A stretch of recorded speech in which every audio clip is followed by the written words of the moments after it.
na si dating California Governor Arnold Schwarzenegger at ang misis niyang si Maria Shriver. Mutual daw ang desisyon ng mag-asawa. Hindi naman binanggit ang dahilan ng hiwalayan at kung magpa-file sila ng divorce. Pribado daw ang usapin kaya sana raw ay galangin ito ng publiko. 25 years na silang married. 4 na buwan pa lang ang nakakalipas nang magtapos ang termino ni Schwarzenegger bilang California Governor. At itong February, sinabi niyang handa na siyang magbalik pelikula.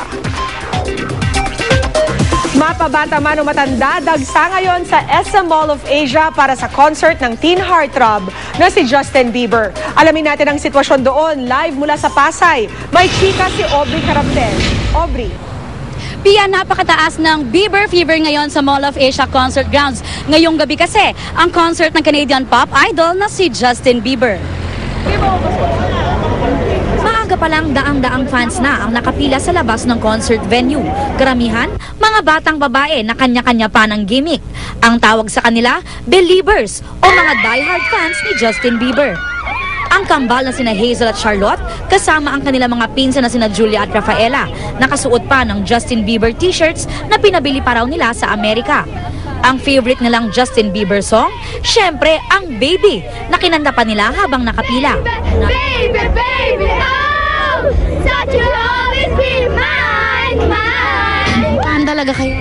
Opo. Ikaw, kayo kayong dalawa. Sobra po. Sobra po kami ng fan. Namin si Justin Bieber. Ang pag-ina naman na sila Maylin at Maxine, umuwi pa sa Pilipinas mula sa Qatar para manood ng concert. Favorite daw kasi ni Maxine si Justin. May dala-dala pa siyang poster, pin, at nakasuot ng I Heart Justin Bieber baller. Right now, she's still studying there. She still have school. And then right after, we will fly back to Qatar. Ano gusto mo sabihin kay Justin Bieber pag nakita mo siya mamaya?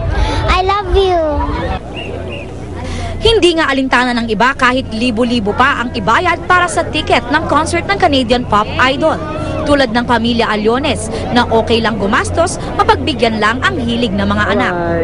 Magkano ang ginastos niyo dito? Tama lang. Ang iba naman matyagang nag-aabang sa backstage, bit-bit ang mga placards. Umaasang masilip man lang ang kanilang idolo.